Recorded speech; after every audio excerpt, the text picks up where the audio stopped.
Hello everybody out there in YouTube land, and welcome to DC Fans United. So today I have a special announcement before we get into the review. I want to talk about a special stream we're going to be doing. It's going to be the spooky stream.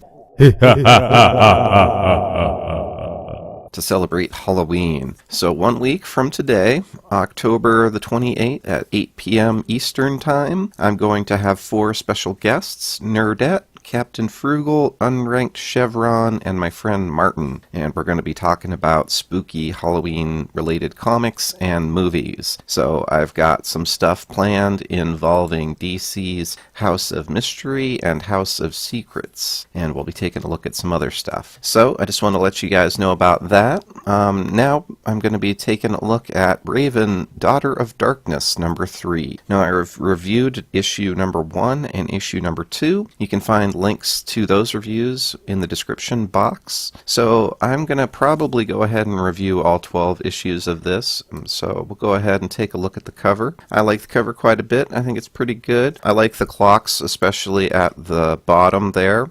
And Raven herself is drawn well, as she is generally throughout this series. The writer on this series is Marv Wolfman, who I think is really a good person to have since he and George Perez created the character Raven. So the interior art on this is by Pop Man. Laverne Kinderski did the colors. Seda Temofonte is the letterer, and Yannick Paquet did the cover along with Nathan Fairburn, who actually did the colors. So that's it for the credits, and we'll go ahead and take a look at the first page. So far this series has been really linear, which I like. It's just been following essentially one storyline. It hasn't jumped around too much. With that being said, it picks up right where the last issue left off. In the last issue, she was wrapped up by a tendril, but now we see the tendrils changed into smoke. And Azure was a character that was introduced and had died, but we find out there are others that look like her, and that's one of the ones here that has Raven. So she's holding her in this smoke, and it drains Raven's powers, and the power goes to this new character. But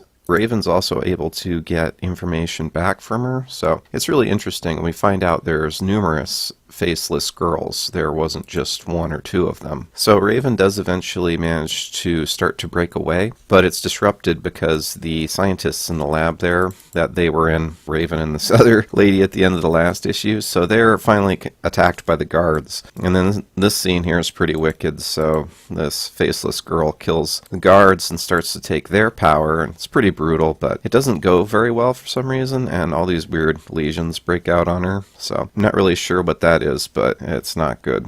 So Raven manages to get away, and now we're getting into more of the stuff I actually liked better. So I like the series overall, but I think issue 3 is the best of the 3 so far. So this was really cool, I think. She comes through the fireplace at Baron Winters. So we've seen him in the previous issues. He's got all kinds of magic powers too, and isn't this awesome? I love this page where she just crawls out of the fireplace. So the fireplace ends up being the entrance to this guy's manor, so it's pretty cool. And he's got this sentient leopard who confronts Raven. I like these scenes too, where it's just like, and she's like, no. She says sleep, and it just falls over and goes to sleep. So she runs around in the mansion, and she's looking for this guy, this Baron Winters, and it's kind of cool too. It's like endless hallways and stuff, but she ends up going through a particular door, and it turns out she's suddenly in a different place. So I really like this too. So it's like she's in an old world city. It looks like Victorian England or something, I thought at first, but it turns out it's San Francisco, right at 1906. So if you know about 1906 in San Francisco, there was a huge earthquake that happened then. So that's exactly what happens, and the art on this is really good and consistent throughout this issue, and we see that's what happens. There's an earthquake happening, so all kinds of rubble and buildings are collapsing. It's pretty crazy. And then we get some of my favorite stuff. So this was my favorite page.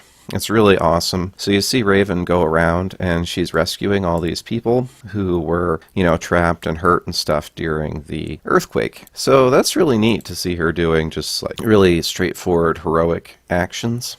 and it's real endearing and cool to see. So, the city's burning and everything, and one of the policemen talks to her. It's pretty interesting. Basically, it's just her observations of how the people were banding together and working together, and she's going around helping people. So she figures out a way to get back, and she goes back and she comes through the fireplace again, and the leopard comes up to her, and she's like, "That's right, leopard, stay away from me. You remember what happened last time." And it's just like, "Mrr." So she talks to the Baron some more. I'm not going to break down everything that they say. I would say definitely read this comic. It's a 12-shot miniseries. I think they're up to like issue 8 or 9 right now, so it's worth checking out, is my recommendation. So anyways, the guy isn't very cooperative, so she just kind of grabs him and starts reading his mind, and we start to find out all this really disturbing stuff about her father Trigon, and how he went through like lots of females, like from different species. He was trying to conceive offspring, but they all died, so it's pretty dark, and we actually see more of that in the next issue. But anyways, she's really disturbed, and then she finds out that faceless girls were actually some of Trigon's failures, quote unquote. So they're actually Raven's sister, and you see that here. She says, "They are my sisters." So it's really disturbing, and it's also really disturbing for the people's, his mind. And then she actually reads the leopard's mind, and he knows more about it, so this is too much for her and it, so she just can't handle it, and the leopard falls over. So it's pretty wicked.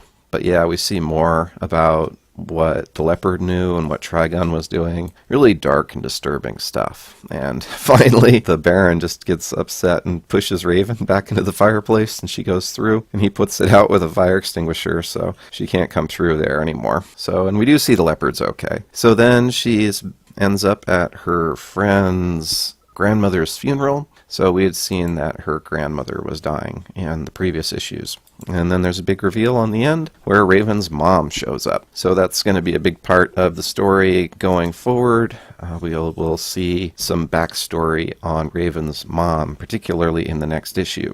So that's all for now. I hope you enjoyed it. Be sure to subscribe if you haven't already. Hit the bell for notifications. I'll be reviewing Countdown number 10 and then Raven, Daughter of Darkness number 4, both pretty soon. So look for those and our live stream. All right, that's all for now. And as always, thank you for watching and being a part of DC Fans United. End of line.